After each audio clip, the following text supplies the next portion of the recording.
Hey everyone, so in this video I'm going to be showing you a short demonstration of basically perspective. And let's just get started here. So I'm just going to be labeling this just because it's easier for me.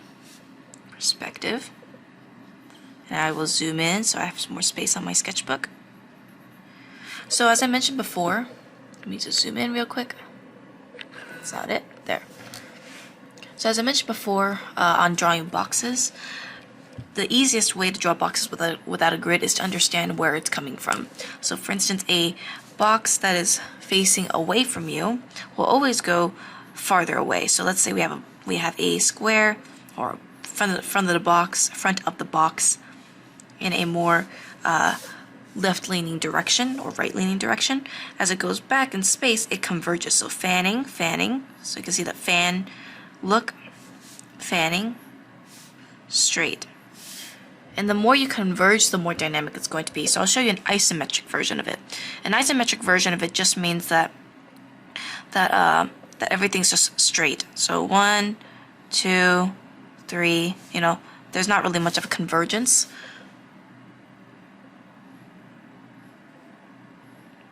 So everything is parallel.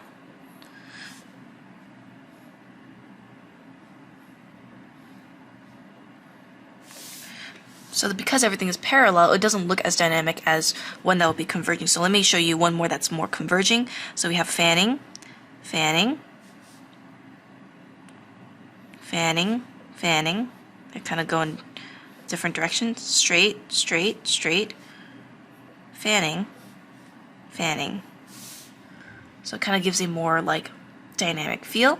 And it gives a more kind of like energetic feel as well. So a lot of this kind of convergence shows a bit of a just kind of a more motion-based part of drawing boxes. So if you want something more dynamic, go for more of this angle, which is more convergence. This is more in the middle, and this is just completely isometric. So now I'm going to be showing you guys the more abstract version of it, which is the horizon line and the vanishing points. You can use a ruler for this. In fact, I will go ahead and find a straight edge real quick, and I will be right back. Alright, so I'm back, and here I have a straight edge with me, and straight edge is basically just another word for a ruler. I have this metal one just in case if I want to press down, and I think I'll use this first. So let's get started on the more abstract part of our lesson here.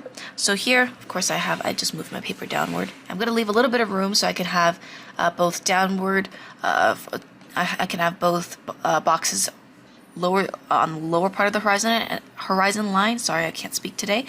And the upper part of the horizon line. So let's first get started with understanding what a horizon line is. Horizon line is basically just the visualization of your eye level. So this is just kind of more like a graph that you guys can, or not really a graph, it's more like a visualization that you can use to basically just draw our draw our eye level at. So here I'll draw a little eye, 1, 2, 3 eyelashes, just to make it pretty. And basically from here we can look up from the horizon line and look down from the horizon line. So if something is at your eye level, it will look very flat. If the box is up above the horizon line, then you can see the bottom of it, and if you go underneath the horizon line, then you see basically the top of the box. So let me go ahead and demonstrate that first by just doing a simple 1-point perspective drawing here. So I'm going to label this as 1-point perspective.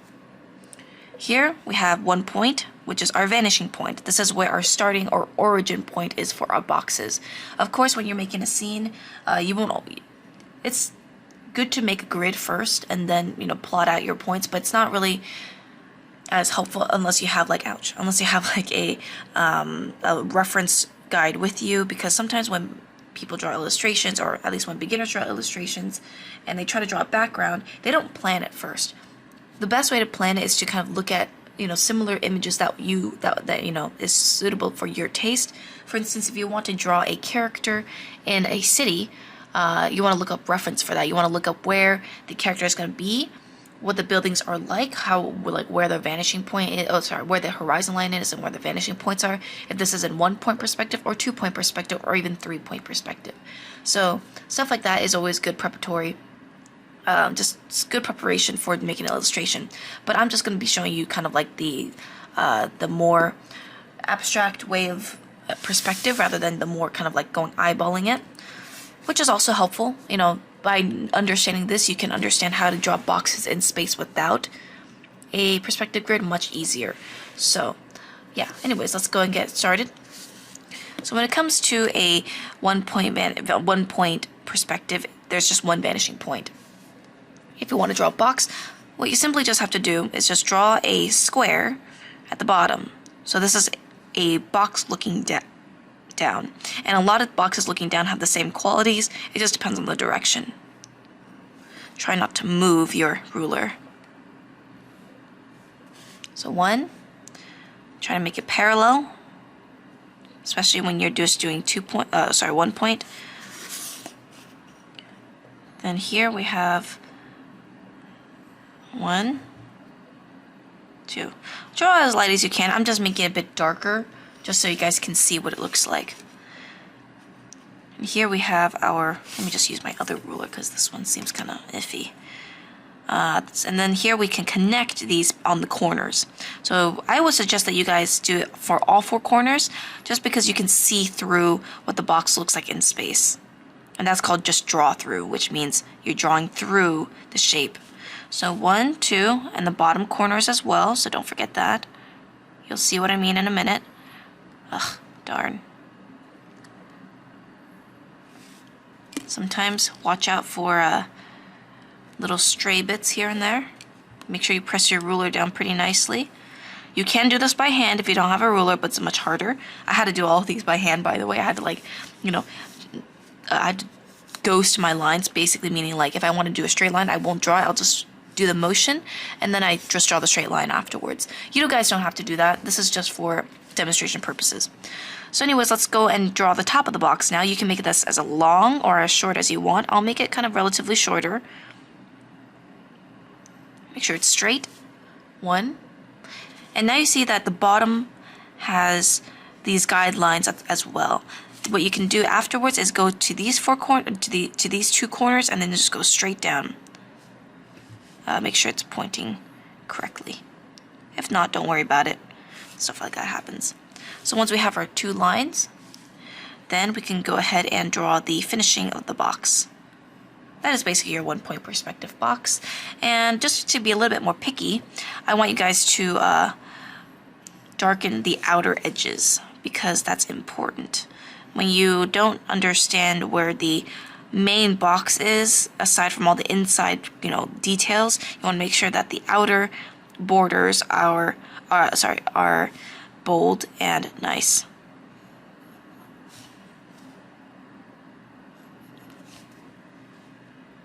So if we were to draw a box without all this rigmarole, what we can do is understand that, okay, I'm looking down at this box. I will draw a square the best I can. I'll draw a box, one here. I understand that I'm looking down at it, so I will see the top.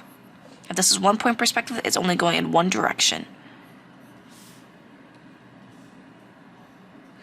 If I want to draw the inside of the box, I can go ahead and do that.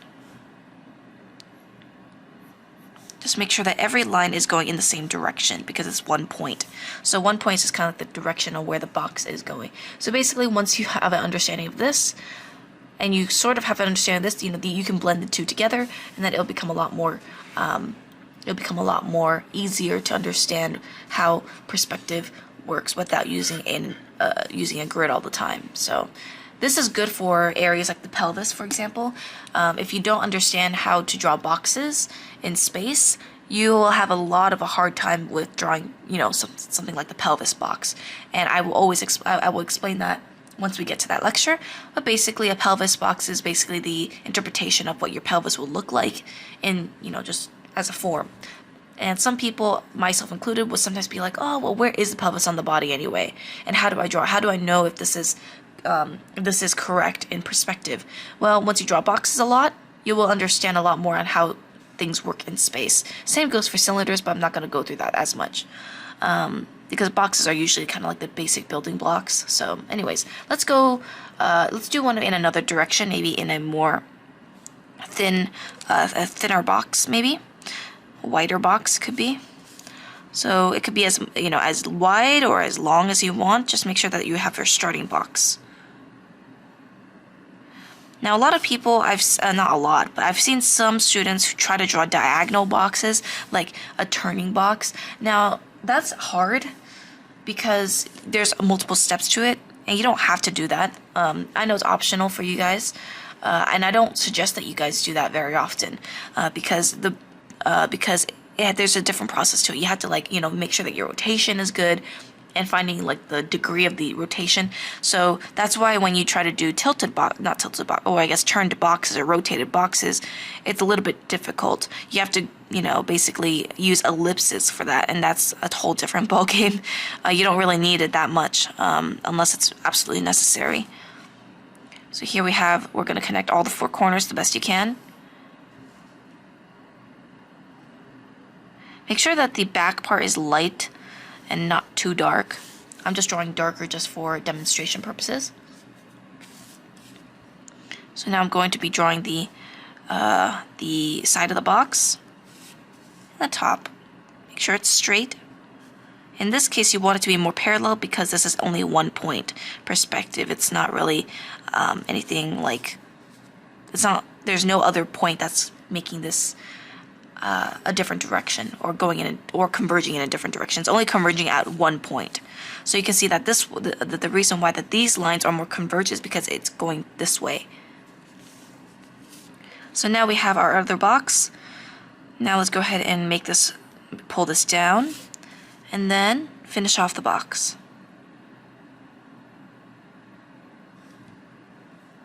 Of course, if it's not too accurate, don't worry about it. It just takes practice to get used to.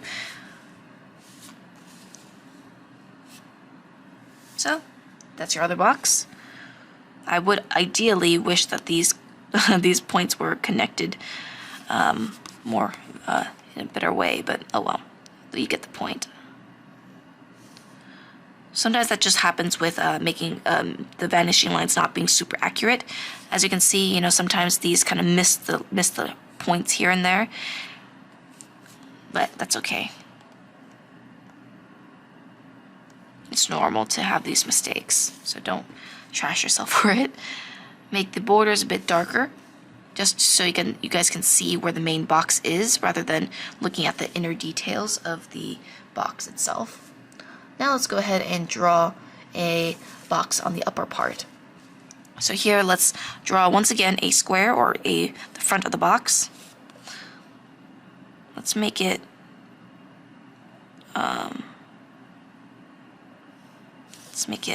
more like a square.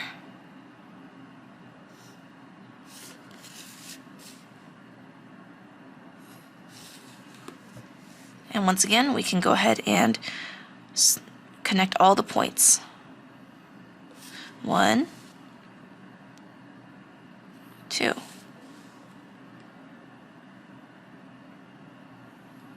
3,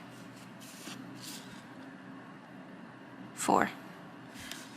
Once we have the inner boxes ready, then we can go ahead and draw a line. You can make it as thin, as narrow, or as wide as you want. And then we can go ahead and make sure that this is all lined up. So this one lined up pretty nicely because the lines were accurate, so that's good. So as you can see, these inner parts is where we actually don't see the top part of the box. Yes, it's see-through, but we mainly see the bottom part of the box because we are looking up at it. So when we're looking up at it, we only see the bottom and the front. We don't see the top at all, or the sides, depending on where you're looking at. In this particular box, we only see this side here and this side at the bottom, in reality. And I'm only drawing through the box just to make sure that my construction was correct. So now let's draw one on the other side, just for reference. So let's draw another box. Let's maybe make it a more wider box as well.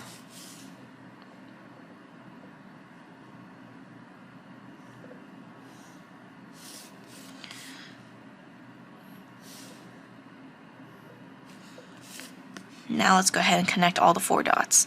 Now in this case, we will be able to see the side of the box because we are looking in the direction where it's showing. So we will see this side of the box, the other side of the box, and then the bottom. If you notice what I said earlier, this will have more depth because we see 3 sides of the box. We will see 3 sides of the box rather than just 2 like this one here.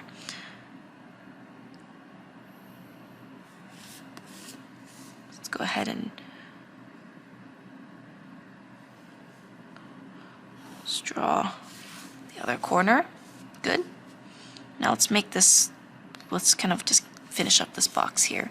So 1, make sure it's straight. 2, it may not be that accurate in this one. 2, that looks better. I'm going to erase that because it was tilted. Make sure it's parallel in this case because we're not seeing any other convergence besides these side lines here.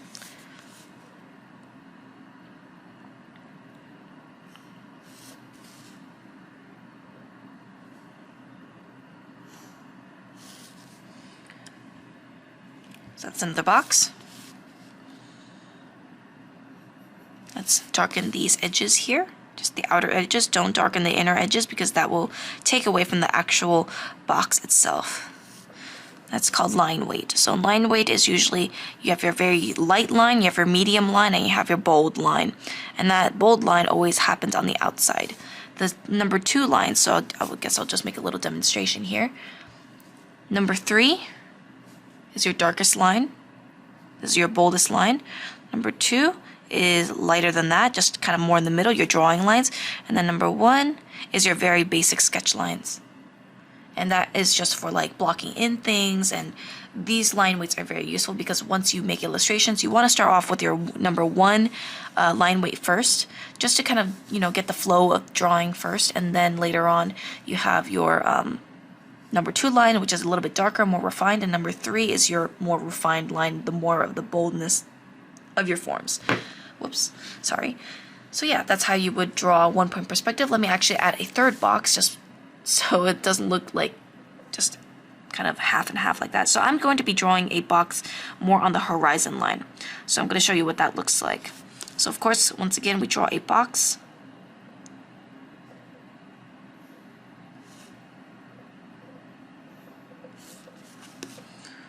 And in this case, we only see 2 sides because we're neither looking up or nor down at it. We're looking at it from the front end to the side because it's on the horizon line.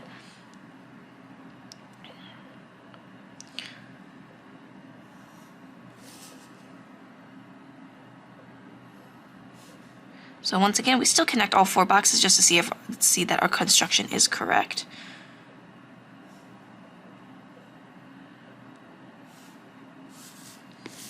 Then we draw the other side of the box.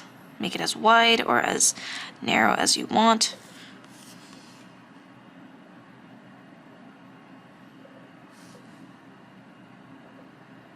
If it's not straight, then the lineup will be a bit off.